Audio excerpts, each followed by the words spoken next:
అందరికీ నమస్కారం. మా ఛానల్ దేశీ డిషెస్ 777 కి స్వాగతం. ఈరోజు మనం చాలా రుచికరమైన పూరీ కోసం చీనా చోలే కర్రీ ఎలా తయారు చేయాలో చూడబోతున్నాం. ఈ చోలే కర్రీ పూరీతో తింటే చాలా టేస్టీగా ఉంటుంది. అలాగే చపాతీ లేదా రోటీతో కూడా చాలా బాగా సెట్ అవుతుంది. ఇంకా ఒక మంచి విషయం ఏమిటంటే చీనా శనగలు ప్రోటీన్ మరియు ఫైబర్ ఎక్కువగా కలిగి ఉంటాయి. ఇవి మన శరీరానికి మంచి ఎనర్జీని ఇస్తాయి మరియు జీర్ణక్రియకు కూడా చాలా మంచివి. అయితే ఫ్రెండ్స్, ముందుగా ఈ రెసిపీకి కావాల్సిన పదార్థాలు చూద్దాం.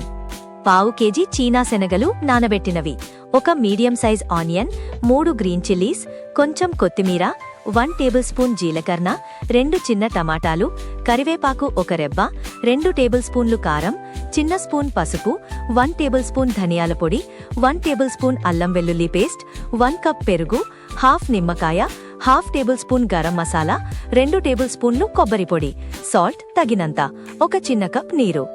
ఇప్పుడు మనం చోలే కర్రీ ఎలా తయారు చేయాలో చూద్దాం. ముందుగా స్టవ్ ఆన్ చేసుకుని ఒక కుక్కర్ తీసుకుందాం. మనం ముందుగా నానబెట్టిన చీనా శనగలను కుక్కర్లో వేసుకోవాలి. అందులో 1/2 టేబుల్ స్పూన్ సాల్ట్ వేసి సుమారు 6 విజిల్స్ వచ్చేంత వరకు ఉడికించుకోవాలి. శనగలు బాగా మెత్తగా ఉడికితే కర్రీ చాలా టేస్టీగా ఉంటుంది.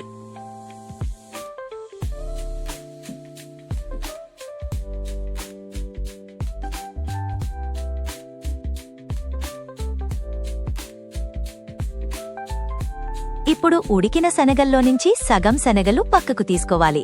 వాటిని గ్రైండర్లో వేసి జస్ట్ 5 సెకండ్ల పాటు బరకగా బ్లెండ్ చేసుకోవాలి. ఇలా చేయడం వల్ల కర్రీకి మంచి థిక్ టెక్స్చర్ వస్తుంది. ఇప్పుడు కుక్కర్లో 4 టేబుల్ స్పూన్ల నూనె వేసుకోవాలి. నూనె వేడెక్కాక జీలకర్ర వేసుకోవాలి.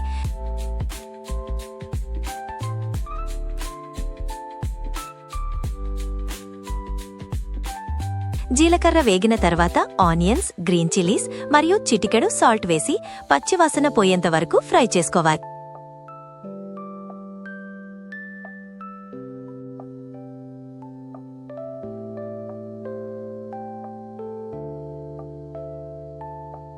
ఇప్పుడు కరివేపాకు వేసి 1 నిమిషం వేగనివ్వాలి.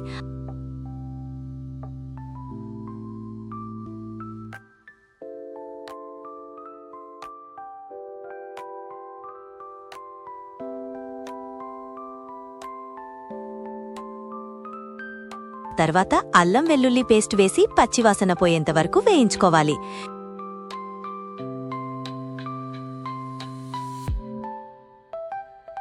ఇప్పుడు కొంచెం కొత్తిమీర వేసి పసుపు, ధనియాల పొడి, కారం మరియు సాల్ట్ వేసుకొని బాగా కలుపుకోవాలి.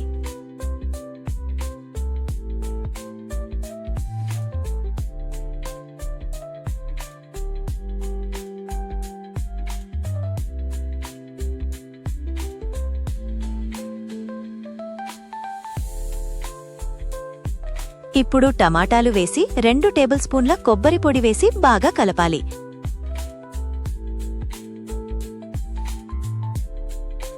ఇప్పుడు 1 కప్ పెరుగు వేసుకోవాలి. పెరుగు వల్ల కర్రీకి చాలా మంచి క్రీమీ టేస్ట్ వస్తుంది.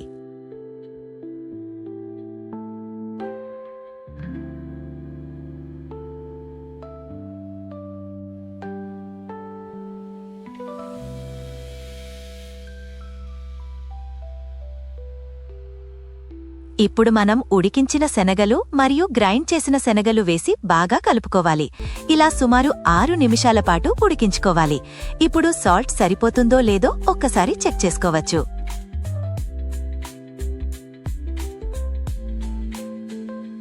చివరిగా గరం మసాలా వేసి కొంచెం నిమ్మరసం పిండాలి.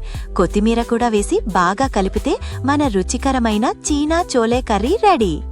ఈ చోలే కర్రీని పూరీతో తింటే చాలా టేస్టీగా ఉంటుంది. చపాతీ లేదా రోటీతో కూడా చాలా బాగా సెట్ అవుతుంది. మార్నింగ్ బ్రేక్ఫాస్ట్ కి ఇది చాలా పర్ఫెక్ట్ కాంబినేషన్. ఫ్రెండ్స్, మీకు ఈ రెసిపీ నచ్చితే వీడియోకి లైక్ చేయండి. ఇంకా ఇలాంటి సింపుల్ మరియు టేస్టీ రెసిపీస్ కోసం మా ఛానల్ దేశీ డిషెస్ ని సబ్స్క్రైబ్ చేయండి. మీరు ఈ రెసిపీని ఇంట్లో ట్రై చేస్తే కామెంట్స్లో ఎలా వచ్చిందో తప్పకుండా చెప్పండి. మళ్ళీ మరో సూపర్ రెసిపీతో నెక్స్ట్ వీడియోలో కలుద్దాం. ధన్యవాదాలు.